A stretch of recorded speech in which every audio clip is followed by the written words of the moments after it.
अपने के उजियालो पार्टी नेपाल पर घरबेलो करल बानी देख रहल बानी तो जनता विश्वास सारा चुनौती रहल लेकिन धीरे धीरे चुनौती अभी कम भइल जाए। पहले जो पैसा से किन के जो चुनाव जीतले रहलो और पालन के नाम के चलते सब के चाहता गंगा नहा लेवे के अब किरुआ के चुनाव व्यक्ति सांसद चुने वाला चुनाव ना है, अब किरुआ के चुनाव परिवर्तन के चुनाव। नमस्कार, देखो जाओ अभी के समय में पूरा देश में चुनाव के माहौल बाटे और चुनाव के माहौल में अभी हम रहल बानी प्रसाद जिला के निर्वाचन क्षेत्र नंबर 1 में और निर्वाचन क्षेत्र नंबर 1 के दिल्ली महानगर पालिका के वार्ड नंबर 13 राधे माई टोल रहल बा और राधे माई टोल में हम रहल बानी और उजियालो नेपाल पार्टी के रुआ देख रहल बानी उम्मीदवार राम किशोर सिंह उर्फ पराग जी घर देलो कार्यक्रम कर रहल बानी और घर देलो कार्यक्रम के ही क्रम में यहाँ से हम बहुत कुछ बात करे जानते हो कि बहुत व्यस्तता रहल की हाल खबर बाटे अभी बहुत बढ़िया बाटे। अभी हम के घर देलो कार्यक्रम में व्यस्त बानी सन और घर देलो कार्यक्रम चल रहल बाटे। बहुत सारा सुझाव या आपन प्रतिक्रिया भी आ रहल बाटे घर देलो के कार्यक्रम में यहाँ के जनता लोग, यहाँ के नागरिक लोग से और जितना दुख कष्ट बाटे जेके चलते जो जेनजी आंदोलन भइल है 3 वर्ष में विघटन भइल सरल और विघटन भइला के बाद जो चुनाव आइल भाई चुनाव में हम के युवा साथी लोग उत्साह के साथ जो नयका पार्टी बा उजियालो नेपाल पार्टी बा जो अपना आप के मतलब एगो भ्रम फैला रहल जो हम नयका पार्टी है तो बात के चिरते हम के चल रहल लेकिन अपने के उजियालो पार्टी नेपाल पर घरबेलो करल बानी देख रहल बानी तो जनता विश्वास कर रहल बाटे एकदम विश्वास करता थे काहे तो हमने के सारा जेनजी साथी लोग जो भी खाइते रहे ई पार्टी के उपाध्यक्ष बना और सब साथी लोग भी एमे बानो सब साथी लोग बा। लेकिन अभी के जनता के मूड का रहल बा, जनता के मानसिकता का रहल बाटे अभी के समय में देखल अभी जनता के एक ही मूड बाटे कि नया पार्टी के हमने के चुनल जाओ और नया युवा उम्मीदवार के हमने के चुनल जाओ कहते वो मानसिकता बन रहल बाटे थी और नागरिक में और या मतदाता में एगो उत्साह कतिया रहल बा कि जो अब किरुआ हमने की पर्सन निर्वाचन क्षेत्र नंबर 1 में एगो अनुभवी युवा जौन वार्ड के सारा नागरिक लोग के जौन भी समस्या होला उ सारा समस्या बुझ के आइल बा के हमरा प्रति विश्वास कर जा रहल बा और दिन प्रतिदिन जौन उत्साह बढ़ रहल दिन प्रतिदिन जौन समर्थन जुट रहल बाटे इससे हमने के लिए और उत्साहित हो रहल बानी सन और आए वाला दिन जनता के नागरिक के मत से जीत के सुनिश्चितता हो रहा हमने के आगे बढ़ रहल बानी। लेकिन अपने के तो परसा निर्वाचन क्षेत्र नंबर 1 में पूर्व मंत्री लोग रहल बाटे, बड़का बड़का नेताजी लोग अभी खड़ियाइल बा, ये सबसे रुआ के चुनौती कैसन बा? बहुत सारा चुनौती रहल लेकिन धीरे धीरे चुनौती अभी कम भइल जाता थे। काहे कम भइल जाता थे कि जो लोग अपन रवैया देखा रहल बा लोग जे पहले जो काम के लोग उहे काम करे के चाहता लोग काहे जो पहले जो पैसा से किन के जो चुनाव जीतले रहलो और कुछ साथी लोग के कुछ यहाँ के नागरिक लोग के मत लेके विश्वास जो लेके गई रहलो वो विश्वास भी मार चुकल बा यहाँ के नागरिक के यहाँ के लोग के वोटर के मतदाता के ओसे हमर इतिका बा कि जे अब वो विश्वास टूटला के बाद में नया पार्टी के नया साथी लोग के इतिका बा कि जे अभी उत्साह बढ़ रहल बाटे और जो चुनौती के बात कहलियो तो अभी कहन तो अपने के पैसा के चुनाव ना हो,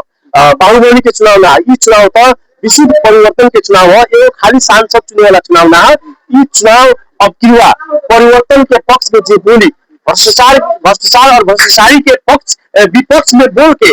जो आई होते संघ के नेता के चुनल जाई और नागरिक के सारा समस्या बुझ के आई बनी हम और के चलते हमको अगर परिवर्तन खातिर एगो विकल्प के रूप में हम बानी। अपने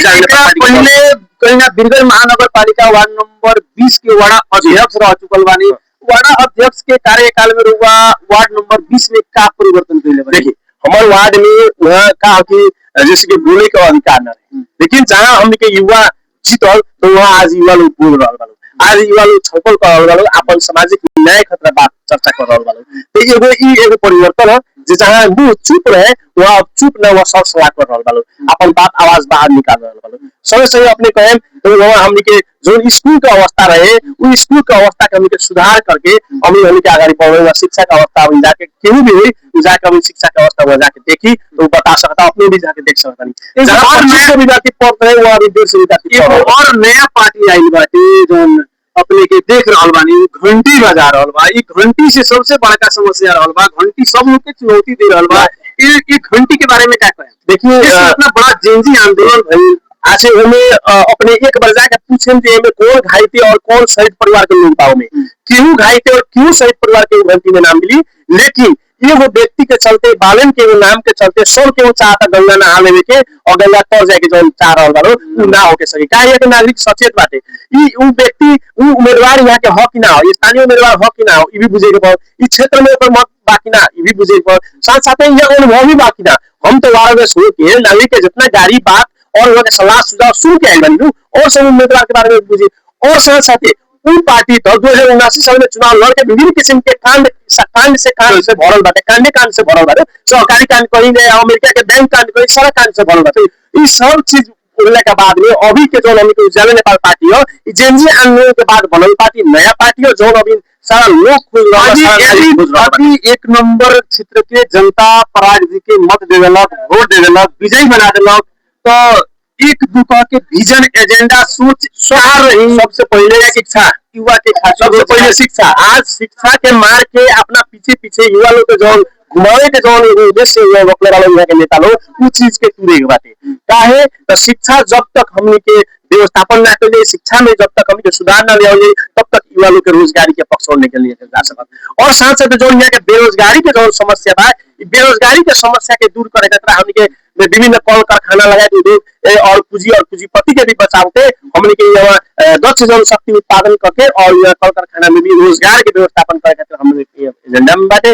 और साथ साथ यहाँ के जो स्वास्थ्य कहला, स्वास्थ्य के स्थिति भी वैसे के डामाडोल बा, कोनो भी मरीजी, कोनो भी बिरामी भरतपुर और काठमांडू ना गई कल उपचार नहीं हो सकत, ये अवस्था बाटे। नैनी अस्पताल में जाई, नैनी अस्पताल अभी अस्पताल हुआ है हमनी के गुदाव के रूप में प्रयोग हो बाटे, वो के चलते नैनी अस्पताल के हमनी के अस्पताल बनावे के बाटे, वो लाए हमनी के लड़ाई बाटे। और यहाँ के युवा साथी लोग अगर जुट रहल बालो और संग संगे हमनी के यहाँ विभिन्न किस्म के खेलकूद के कही, दिशा नदी के सफाई के बात कही, देखिए अपन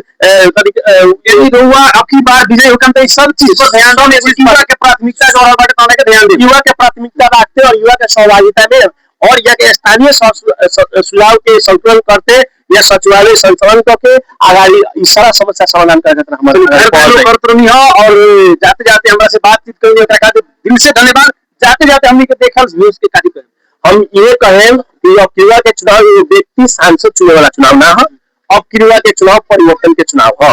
परिवर्तन के पक्ष में जे बा, जे नया पार्टी बा, जे परिवर्तन के उद्देश लेके आए बा, जे काम को प्रमाणित कर चुका कुलमान सिंह जी के नेतृत्व का पार्टी है उजाला नेपाल, वो से हमारी का नाम बा जो अपने के बॉल छाप में उजाला नेपाल पार्टी के बॉल छाप में मोहर लगा के भारी बहुमत से विजयी करें और साथ ही समानुपातिक में अपने पास चुनाव छिना एमे मत लगा के अपने विजयी करें। यहाँ के रंग पराग सिंह जी उर्फ राम किशोर सिंह जी और हमारा साथ में रही हो बहुत ढेर सारा बात यहाँ के बताइए, बहुत ढेर सारा वादा भी कही। वास्तव में जनता अब की बार के जो चुनाव बा तो परिवर्तन करे वाला बा चुनाव रहा बा। ये चुनाव में अपने के एक वोट एक मत मायने रखेला, कि अपने के एक वोट ही सरकार